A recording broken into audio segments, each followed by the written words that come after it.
주택가격 많이 올랐습니다. 걱정되시죠? 그 배경과 원인, 그리고 대응 방안까지 지금 시작하겠습니다.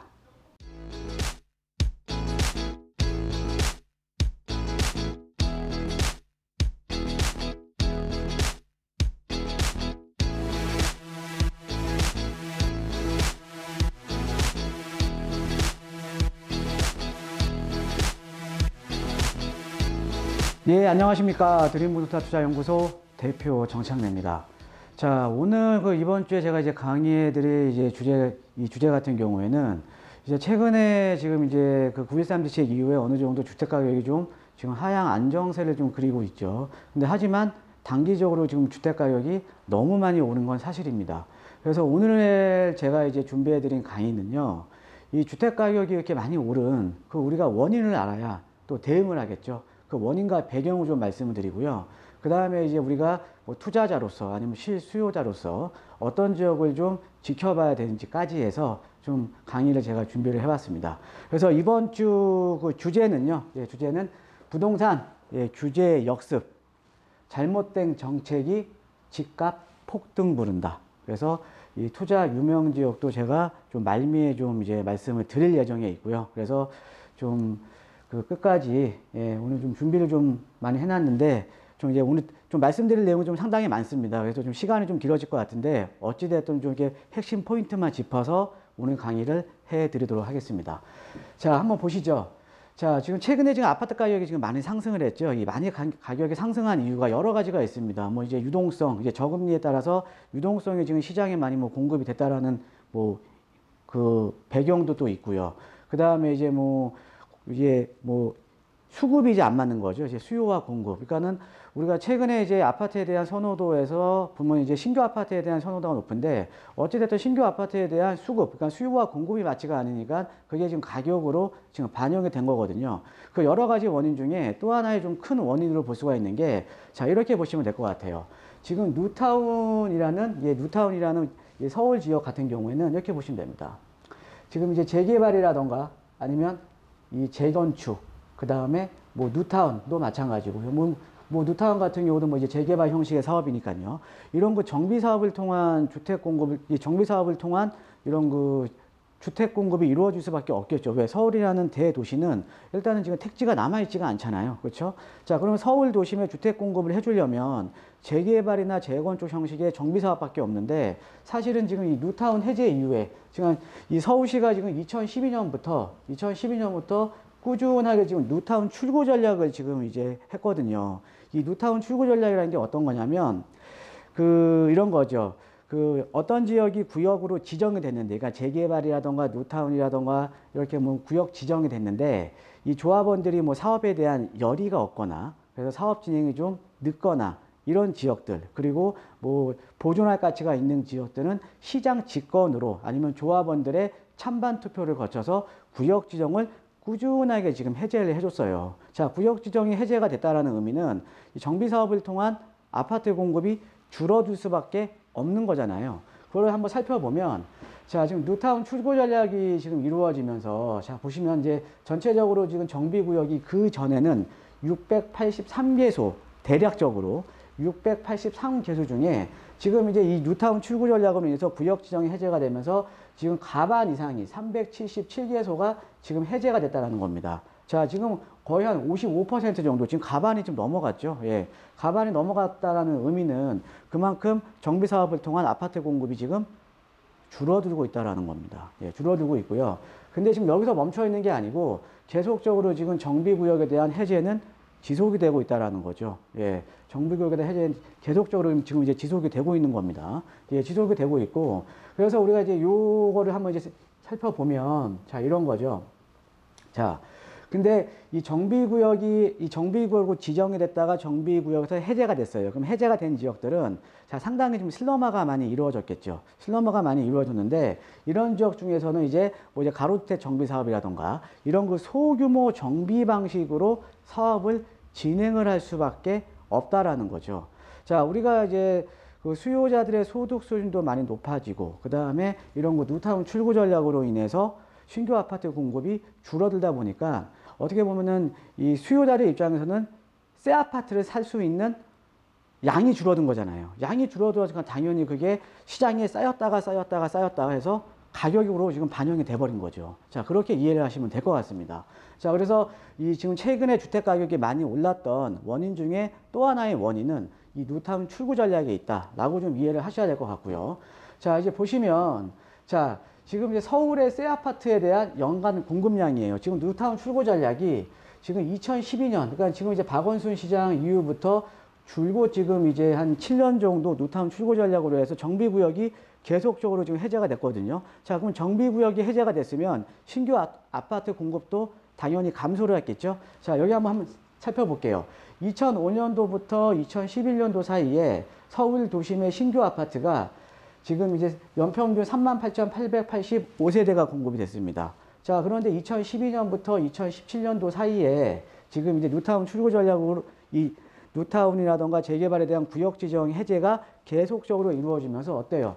지금 거의 8,000세대가 가까이 지금 연평균 지금 아파트 공급량이 줄어들었잖아요. 자, 이게 줄어드는 이유가 가장 큰 원인은 뉴타운 출구 전략에 있다라고 이제 보시면 되겠습니다. 자, 이거는 꼭 이해를 하셔야 돼요. 예, 그렇게 어려운 내용이 아니니까 좀 이해를 하셔야 됩니다. 자, 그런데 왜 서울시가 이런 그 정비구역을 해제를 하고 뉴타운을 해제를 하고 그 원인이 있을 거 아니에요. 그 배경이 있을 거 아닙니까? 여러분, 근데 그 배경을 좀 알고 계셔야 돼요. 그 이유를 한번 설명을 해드릴게요. 자, 자, 보면은, 자, 우리가 재개발이라던가 재건축이 이루어지면요, 자본이득은요, 원주민한테 들어가는 게 아닙니까? 그러니까 시세 차익은 원주민한테 가는 게 아니에요. 보통 대부분의 거기에 정비구역으로 지정을 받고, 그러니까 재건축이라던가 재개발로 구역 지정이라던가 안전진단 통과하게 되면 어찌됐든 대부분이 투자자들이 많이 들어오게 됩니다. 그러니까 원주민들은 팔고 떠나는 거예요. 그러니까 이게 어떤 의미냐면 원주민들한테 자본이득이 돌아가야 되는데 자본이득은 투자자한테 집중이 된다는 거죠. 자, 예를 들어서 우리가 이 재건축 아파트 한번 얘기를 해보면 아마 그 개포주공 아마 3단지일 거예요. 예, 개포주공 3단지 같은 경우가 그 세입자들이 이주할 때, 그러니까 그 이제 관리처분이 끝나면 다 이주를 하잖아요. 예, 이주를 할 때 보니까 세입자 비율이 무려 얼마였냐면 93%였습니다. 세입자 비율이. 자, 세입자 비율이 93%한 건 어떤 거예요? 그럼 이만큼 우리가 좀 미루어 짐작을 해보면 지금 투자자로서 다 바뀌고 지금 세를 다 준 거 아니에요. 그렇죠? 그만큼 자본이득은 투자자한테 집중이 돼버린다라는 거죠. 예, 자본이득은. 이게 문제점입니다. 이게 하나의 또 문제점이고, 자, 또 하나는 어떤 거냐면, 자, 이렇게 보시면 되죠. 재개발, 재건축 같은 경우에는, 자, 개발 기대감 때문에 가격은 상당히 높죠. 예, 매매가는 상당히 높습니다. 매매가는 상당히 높은데, 자, 임대가는 상당히 낮아요. 왜? 노후주택이기 때문에. 자, 우리가 이제 그 강남 쪽에서도 이제 잠실주공 5단지라던가 이런 데를 보면 34평형, 35평형 때 지금 전세 가격이요. 제 전세 가격이 3억에서 한 4억 정도 갑니다. 자, 지금 강남 상구에 있는 아파트 치고는 어떻게 보면 평형 대비해서는 임대가 비율이 상당히 낮잖아요. 자, 그럴 수밖에 없는 게 노후된 주택이기 때문에 임대가가 낮다라는 거죠. 자, 그러면 어떤 의미냐면 재개발, 재건축이 진행이 되면 첫 번째로는 원주민들은 다 팔고 떠나는 거죠. 그 다음에 투자자로 채워지면서 그 안에 지금 살고 계시는 분들은 임대가 비율이 낮기 때문에 서민들이 주로 많이 거주를 하세요. 왜? 주거 비용이 낮죠. 예, 주거 비용이 낮기 때문에 대부분이 그럼 세입자로 바뀌어 있다라는 거죠. 자, 그런데 지금 재개발, 재건축이 이루어지면 어때요? 서울 도심에서 재개발, 재건축이 이루어질수록 서민들이 거주할 수 있는 주택이 다 멸실되어 버리잖아요. 멸실되어 보니까 서민주택이 급감을 하는 거죠. 그러니까 소형, 저가주택, 서민주택이 급감을 하는 겁니다. 예, 급감을 한다라는 거는 서울 도심에 이런 서민주택이 급감을 한다? 그럼 당연히 대체재 가격이 올라가는 거잖아요. 그래서 최근에 여러분들 잘 아시겠지만 서울 전 지역에 빌라 있죠, 빌라. 빌라 가격이 일제히 지금 상승을 하고 있는 겁니다. 자, 그러면 이 빌라 가격이 대체재 가격이 상승을 하고 있다는 거는 어때요? 서민주택이 급감을 하고 서민들에 대한 주거비용이 증가를 하는 거예요. 주거비용이. 그러니까 이런 여러 가지 문제점 때문에 어떻게 보면은 정비구역을 해제를 하거나 이 뉴타운 출고 전략을 서울시에서는 이렇게 했다라는 거죠. 이해되시죠? 예, 많이 어려운 내용 아닙니다. 예, 잘 따라오시기만 하면 돼요, 여러분. 예, 잘 따라오시기만 하면 되고. 자, 그런데 거기에다가 또 하나의 문제점은 뭐냐면요. 자, 이거는 제가 좀 판서를 통해서 좀 말씀을 드릴게요. 재개발은요, 일단은 결론부터 말씀드리면, 재개발은요, 하면 할수록 재건축하고 비교해 봤을 때 주택의 양이요, 줄어들어 버립니다. 예, 요거는 제가 판서를 통해서 좀 말씀을 드리면, 자, 이렇게 보시면 되죠. 자, 우리가 정비사업으로 대표적인 게 재건축, 그 다음에 재개발이 있어요. 자, 재건축은 뭡니까? 그냥 헌집 허물고 새집 짓는 거죠. 자, 그 다음에 이제 재개발은 뭐예요? 헌집 허물고 새집 짓고 거기에다가 기반시설에 대한 부담까지 있는 게 재개발이에요. 이게 차이점입니다. 이게 차이점인데, 자, 근데 재건축 같은 경우에는 우리가 어떻게 보면은 재건축을 나누어 보면 5층짜리 재건축 같이 저층 재건축이 있고 이제 중층 재건축이 있잖아요. 그죠? 자, 그런데 이제 강남 같은 경우에는 지난 정부 때 재건축에 대한 규제가 완화가 되면서 지금 저층 재건축이 싹 가버린 거예요. 그러니까 저층 재건축이 진행이 다 됐다라는 거죠. 왜 저층 재건축이 먼저 갔냐면 사업성이 중층 재건축에 비해서 좋잖아요. 자, 그럼 어찌됐든 향후에는 이제 이 재건축 같은 경우에도 저층 재건축에서 이제 중층 재건축의 이제 시대로 넘어가는 거죠. 자, 그런데 재건축은요, 자, 이렇게 보시면 되죠. 저층이던 중층이던, 자, 기존의 세대수보다는 세대수가 늘어나잖아요. 그렇죠? 세대수가 난다는 거는 이 재건축 자체는 하면 할수록 주택이 어찌됐던 양이 늘어나는 겁니다. 그러니까 우리가 지금 제가 말씀드리는 거는 주택에 대한 퀄리티는 생각하지 마세요. 주택을 그냥 양적으로 지금 접근을 하는 겁니다. 예, 양적으로만 지금 접근을 하는 거예요.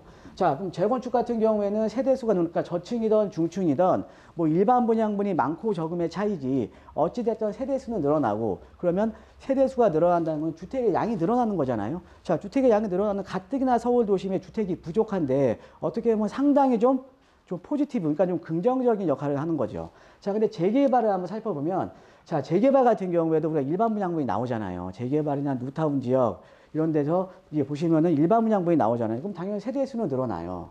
세대수는 늘어나는데 희한하게 우리가 이 재건축 같은 건 세대수가 늘어나면 주택의 양이 늘어나게 당연히 여기 거주 인구도 늘어나는데, 자, 이 재개발 같은 경우는 거주 인구가 줄어드는 경향이 있습니다. 그 기존에 재개발되기 이전보다 재개발을 해버리면 신규 아파트로 공급이 돼버리면 거주 인구가 줄어들어요. 근데 이 이유가 뭐냐면 이 재개발 지역 같은 경우는 우리가 여러 유형의 주거용 부동산이 있잖아요. 연립이라든가 다세대라든가 단독이라든가 다가구라든가 상가주택 이런 여러 유형의 주거용 부동산이 있거든요. 근데 그 중에서도 다가구 주택 비율이 상당히 높습니다. 다가구. 여러분 다가구 아시죠? 다가구가 어떤 거냐면 주인 소유 한 명에다가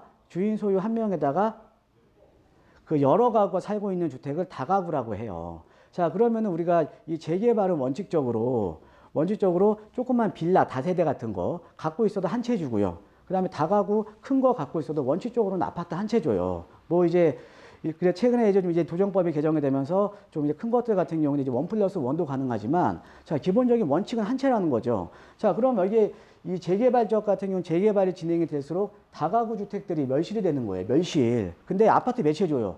기존에 8가구, 10가구 있는데 아파트 몇 채 줍니까? 최대 1+1으로 2채밖에 안 줘요.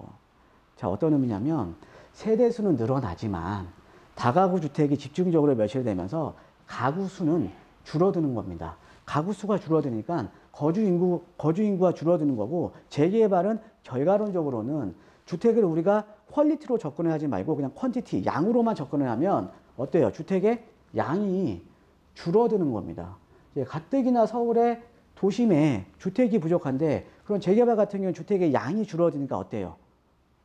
이런 문제점을 갖고 있다는 거죠. 자, 그래서 이 뉴타운 출구 전략이라던가 지금 정비구역을 해제를 해주는 그 배경에는요, 이런 게 있다는 거죠. 자본 이득은 원주민이 아닌 투자자에게 집중이 되고요. 그 다음에 서민주택이 급감을 하면서 서민들에 대한 주거비용이 대려 증가를 해버리고, 그 다음에 재개발은 하면 할수록 서울은 가뜩이나 주택이 부족한데 주택에 대한 양이 줄어드는 겁니다. 이해되시죠? 예, 많이 어려운 내용 아닙니다. 예, 어려운 내용 아니니까. 예.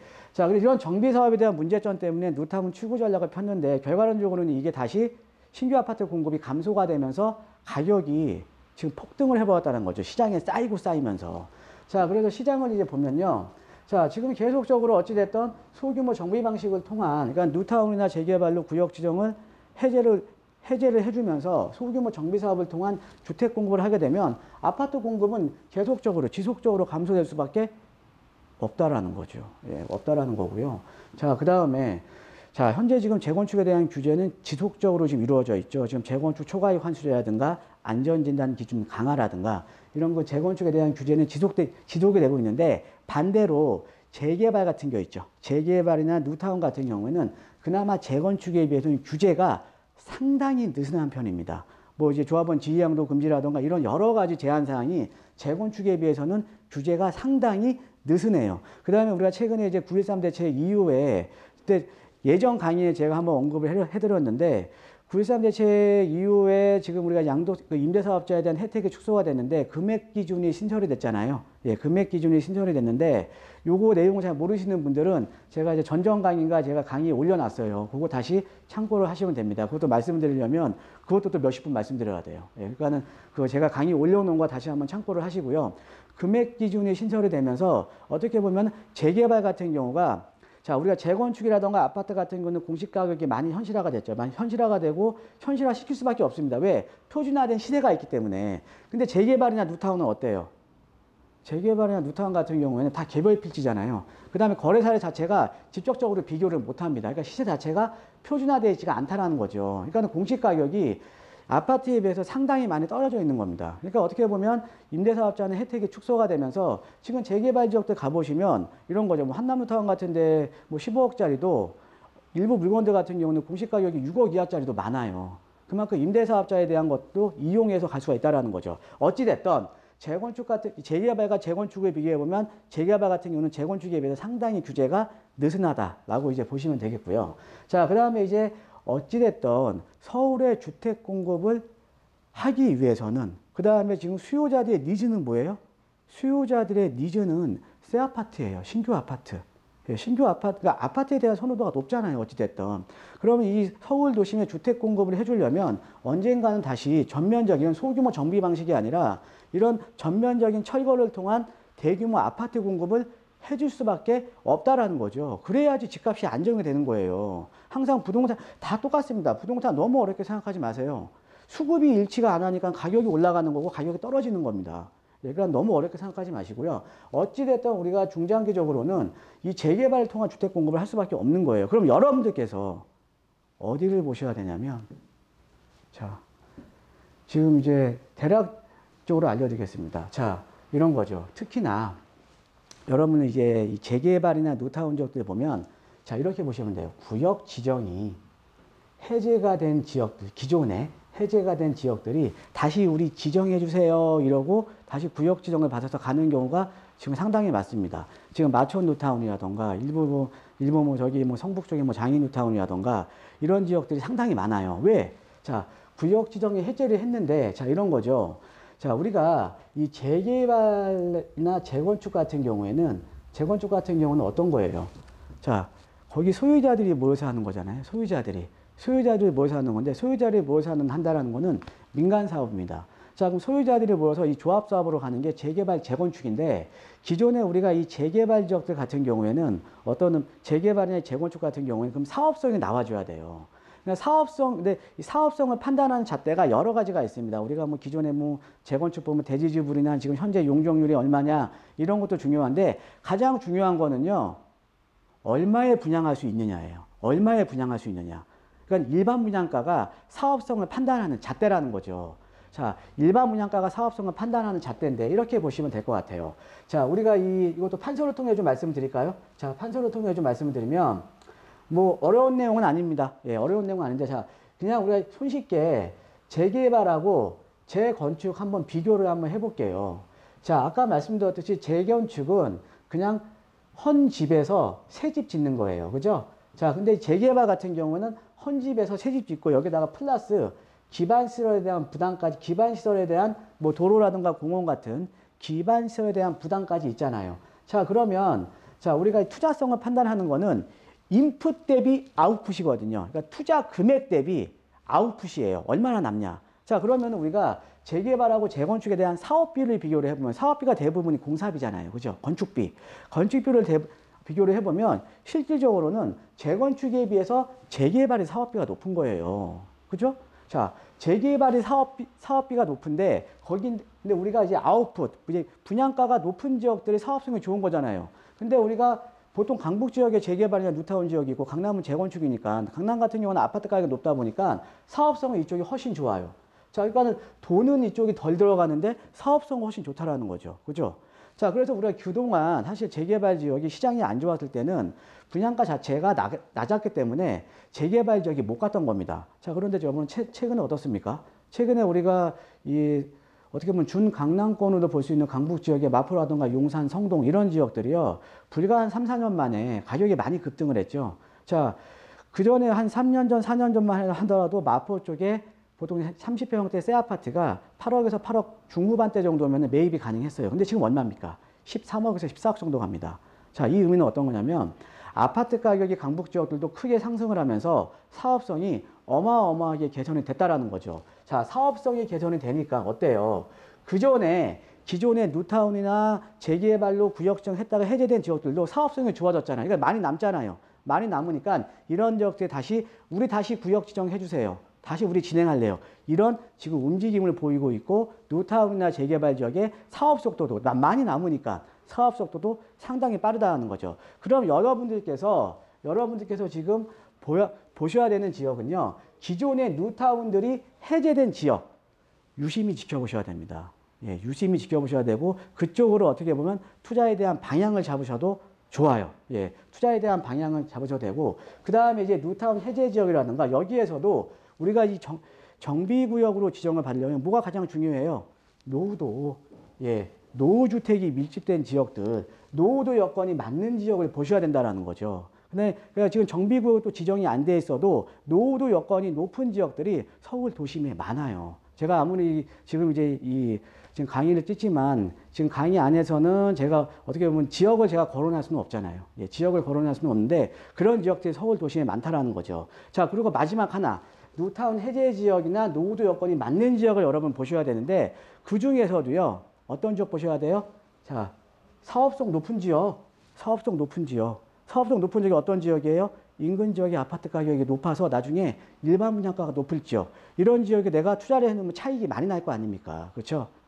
자, 그래서 여러분들 오늘 이번 시간에는요. 제가 어떤 내용을 이제 좀 정리를 한번 해드리면 지금 이제 뉴타운 출고 전략으로 인해서 이 정비구역들이 많이 해제가 되면서 지금 신규 아파트 공급이 감소가 하면서 이 시장에 차곡차곡 누적이 됐다가 지금 사실 단기적으로 가격이 많이 올랐던 거죠. 자, 그런데 이 뉴타운 출고 전략의 배경은요, 아까 말씀드렸듯이 서민주택들이 급감을 하고, 그 다음에 이제 재개발 같은 경우에는 주택에 대한 양이 줄어들고, 그 다음에 자본이득은 투자자한테 집중되고 이런 것들 때문에 뉴타운 출구 전략을 했지만 어찌됐든 서울 도심권에는 재개발을 통한 대규모 주택 공급이 이루어져야 주택시장에 대한 안정이 이루어진다는 거죠. 그럼 앞으로 다시 또 이제 대규모 이 전면적인 개발이 이루어지면 이런 지역들이 앞으로 빛을 발할 수밖에 없다라는 거죠. 자, 그래서 오늘 이번 시간에는요, 최근에 주택 가격이 급등한 원인 중에 뉴타운 출구 전략으로 인한 내용을 좀 설명드렸습니다. 자, 여러분들 오늘 좀 강의 이렇게 어렵지 않으시죠? 예, 제가 중간중간 제가 좀 흥분을 하면은 좀 말이 빨라져요. 예, 말이 빨라져서 좀 내용을 잘 이해를 못 하실 분들도 있을 것 같은데, 자, 그래 좀 이해해 주시고요. 예, 이해해 주시고, 제가 좀 이제 열의가 넘쳐서 그래요. 예, 열의가 넘쳐서 그런 거고. 자, 오늘 내용 좋으셨으면 여러분 3종 세트 있습니다. 예, 3종 세트 뭐예요? 좋아요, 구독하기, 그 다음에 알람 버튼 눌러주시면 제 강의를 누구보다 빠르게 보실 수 있습니다. 예, 3종 세트 꼭 기억하시고요. 오늘도 여러분 좋은 하루 되십시오. 오늘 강의는 여기서 마치도록 하겠습니다. 감사합니다.